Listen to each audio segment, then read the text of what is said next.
Hello, everybody. My name is Rahul. I'm a concept artist and I'm going to be your instructor for this class. For the past 3 years, I've been working for One Pixel Brush while also pursuing other freelance projects on the side. In my professional career so far, I've had the opportunity to work on concepts for games, TV, and other similar commercial projects. My work includes working on key art, environment design, set dressing, and prop designs. For the past few months, also had the opportunity to contribute on projects like Off the Grid by Gunzilla Games, and I'm incredibly excited to show you my contribution to this project. In my class, I'm going to be teaching you how to start creating your own world from scratch. This will include defining the style, function, and mood of your scene through various techniques heavily relying on 3D tools. We will first go through some basics and fundamentals I think are important before jumping into the main artwork. We'll also talk about references, where to get them, and how to get inspired to create. We'll then jump into Blender and learn the basics of all the techniques I'll be using in the course. Once we're done with that, we'll start creating our artwork for the class. We'll go from blocking out our scene to designing and texturing assets and building our own personal library of self-made assets. We'll talk about lighting and composition in Blender as well. By the end of this class, I hope to give you the ability to bring your ideas to life and hopefully have a finished project you can showcase in your portfolio. So, just to give you guys a bit of a background on myself and some of my inspirations that got me to where I am today, one of the major ones being video games. As a child, I mostly played games for fun or escapism. But as I grew older, games got better graphically and the level of details dev could add to games got better and better. This meant bigger worlds and more to explore. And so naturally, I found myself spending a lot more time in games looking at the environments and learning about the world and the story through details and the work the devs would add into the environments. And naturally, I started to take more of an interest in how games were made and if there was a way I could learn to contribute. As I learned about concept art, I knew it was what I wanted to do, a job where I can combine my love to make art with my love for games. In 2019, I was working for a local VFX studio, and it was around this time that I discovered Maciej Kuciara's podcast, Art Cafe. I would listen to his episodes while I worked and hear his guests talk about their experience in the industry, and it was genuinely one of the best resources to gain an insight about how to go about breaking into the industry. This was a turning point for me as I decided to take a break and dedicate some time into building a concept art portfolio. My journey to becoming a concept artist has mostly been self taught with the help from online courses and other resources. I think what helped me through this journey was that I had a very clear goal of the kind of work I wanted to do and the kind of games I wanted to work on. I would compare my work to some of my favorite artists who were already in positions I wanted to be to see what they were doing right and if there was anything I can pick up from their work that could be helpful in mine. With so many resources available out there for you to learn from, I truly think if you have the discipline to be consistent and hold yourself accountable to your deadlines and goals, it's one of the best times to learn to be an artist. I want to go through some of my personal works from back when I was a student and learning about concept art to some of the work that I've done recently after working in the industry for almost 3 years and talk a bit about what I've learned and some of the challenges I've faced. My goal with personal work is to always follow my interests and try and build my own style and universe. I've always loved the idea of creating my own universe with lots of stories and locations that I can explore, and doing a lot of personal work is my favorite way of fleshing out my ideas and really just following my interests. I also really like thinking that all my artworks exist in the same world. It helps me to try and create some cohesion between pieces, even if they might be different subject matters. Also, most importantly, the goal with my personal work is to push my skills and challenge myself with new types of tasks or subject matters. I feel like the work you do in your free time is the perfect place to train and practice for performing in the professional world. So, back in 2020, I decided to make a portfolio specialized in concept art, and I realized that I lacked a lot of fundamental knowledge needed to create good art. I knew it was pointless to try and create finished illustrations when I didn't even really know my basics about composition, values, color, etc. So this was when I started doing a lot of painting and studies from real life references. I had very specific goals each time I did a painting, like focusing just on getting my values right, or being able to pick colors and their relationship to each other just by looking at a photo. I don't necessarily think I'm the best at painting or sketching, but I'm glad I took the time to practice these basics. I think doing these definitely set the base for everything I did going forward. I also did a lot of composition sketches, this time starting to incorporate more 3D along with some overpainting into my workflow. As a student, I really loved doing these because I could practice almost the full concept art workflow from modeling to rendering to overpainting without committing to a full color illustration. This meant I could do a lot of these sketches and really make myself comfortable with the 3D tools and practice composition at the same time. These were made between 2020 to 2021. These are some of, I guess, my initial failed attempts at creating a full color illustration. I realized I had learned a lot of my fundamentals but still lacked the ability to create art that would hold up to the quality of work being made in the industry. So this was done at the start of 2022. I remember working on this for so long and having so many failed attempts. Back then, my workflow was a bit different than it is now. My work was mostly 50% 3D and a lot of photo bashing and overpainting on top. Back then, one of my goals was to make the blend between photos and 3D as seamless as possible. And I remember being really happy with the outcome on this one, especially with the rocks on the foreground.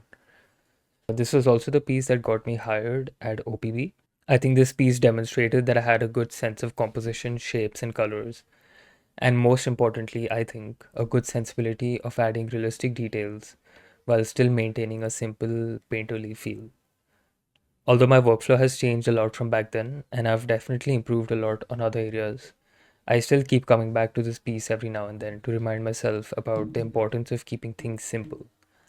I think with 3D, it's so easy to add details everywhere, but something I've been trying to work on is to have a good balance of details and areas of rest.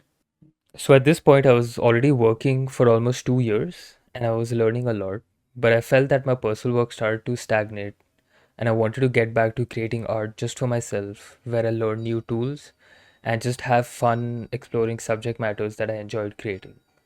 Working on a lot of different types of professional tasks, I also realized how important speed is. Being able to make quick decisions as you work is a super important skill to have, especially with tight deadlines. You have to trust your ability to make the right decisions along the way, and there's no better place to practice failing and learning than personal work. The great thing about working with amazing artists and art directors is that I get to learn so much on every task I work on, and I can bring what I learned to my personal work.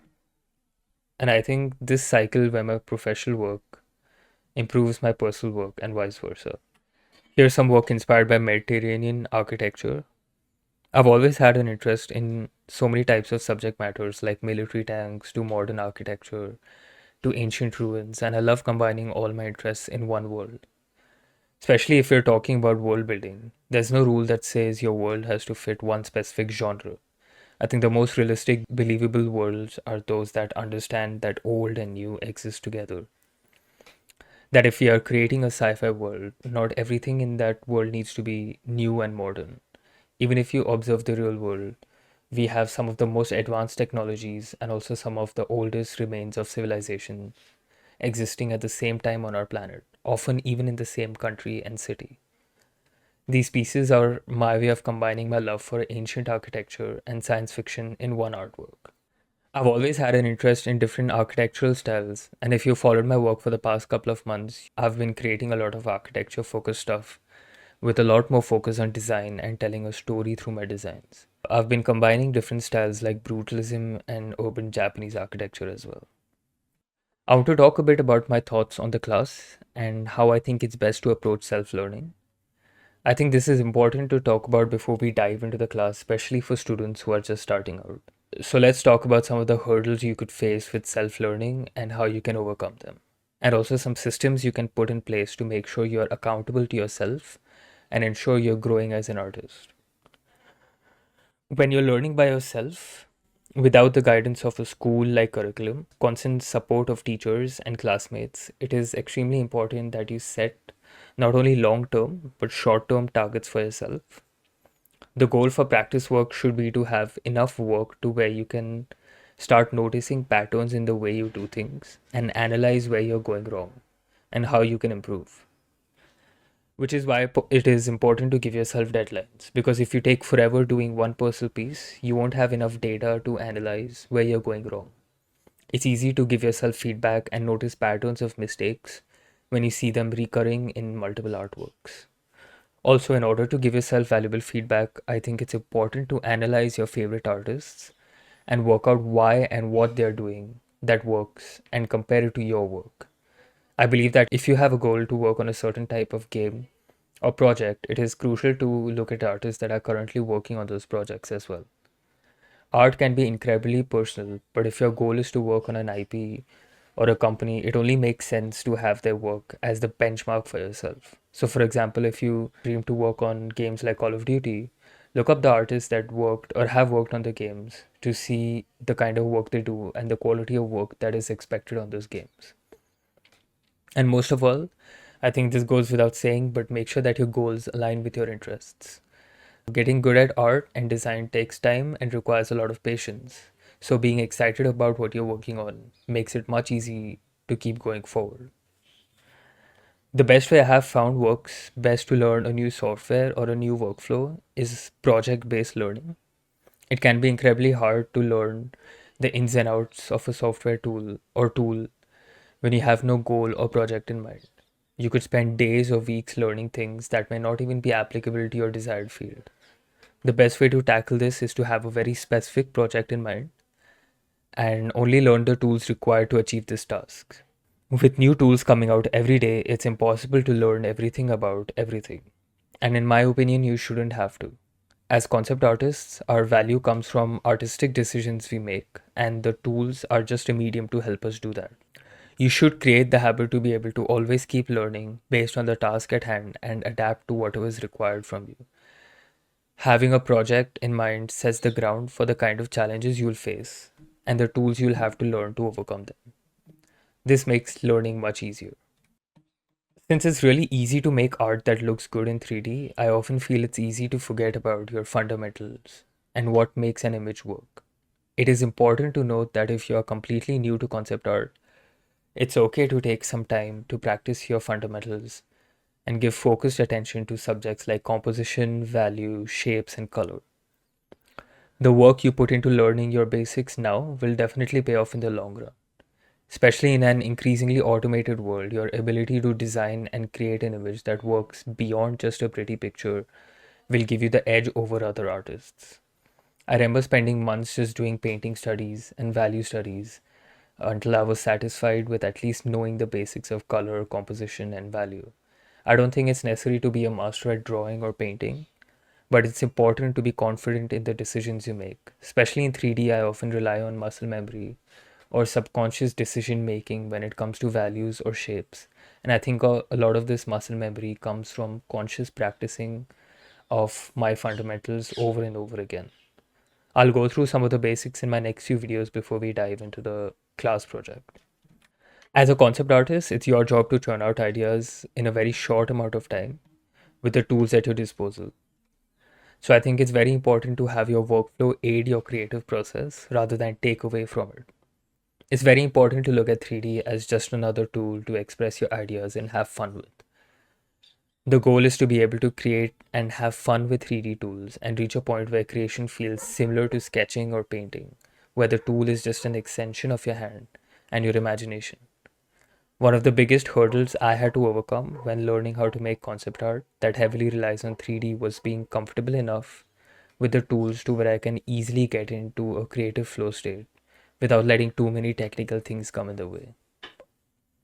As in a professional setting, when you only have a day or two to flesh out ideas that look finished, the last thing I want to do is spend hours messing with shaders and nodes or mixing and painting textures in Blender. Blender is an amazing tool as it allows you to do so many things like modeling, texturing, and rendering without having to switch softwares. But we'll also learn how to use photo textures and create your own custom textures in Photoshop, as I find this way a lot more intuitive compared to mixing nodes in Blender. I also think this yields better results if you're going for a more realistic look compared to PBR textures, as they can often be tiled and repetitive. This workflow is different from what a traditional modeler or 3D artist might use to make game ready art, but it is definitely more aimed to encourage creative decision making and iteration. By the end of this class, my goal is to guide you through the process of creating a concept piece that is ready for you to showcase in your portfolio. I expect you to learn to create artworks that not only look good, but also demonstrate the ability to design and make decisions that make an image work beyond just a pretty picture. One of the advantages of using 3D as a concept artist in the industry is that you get to contribute to the team on a much deeper level. Concepts can for sure play a part in inspiring the team when it comes to visuals, but with 3D tools, you can be of much more use to level artists, modelers, and set dressers, as you can design in the same space as they work in, allowing you to give a lot more insight into how artistic decisions can play a part not only with the graphics but gameplay and level design as well. I honestly find it really fun to be able to have a hand in deciding how my art affects gameplay as well. For example, grouping shapes in a pleasing manner that look good artistically but also guides the player through the map is one of my favorite things to do. This is also where your knowledge of your basics like color and value can play a crucial role in helping level designers in gameplay. Knowing how to use your shapes and colors to guide the player's eye through a level is a valuable skill to have. Hopefully, this short video has given you some insight into what's to come and prepared you to take on the class. Take your time and most importantly, have fun. I hope you can take away some valuable things from this, and I'm super excited to see what you guys come up with. Best of luck.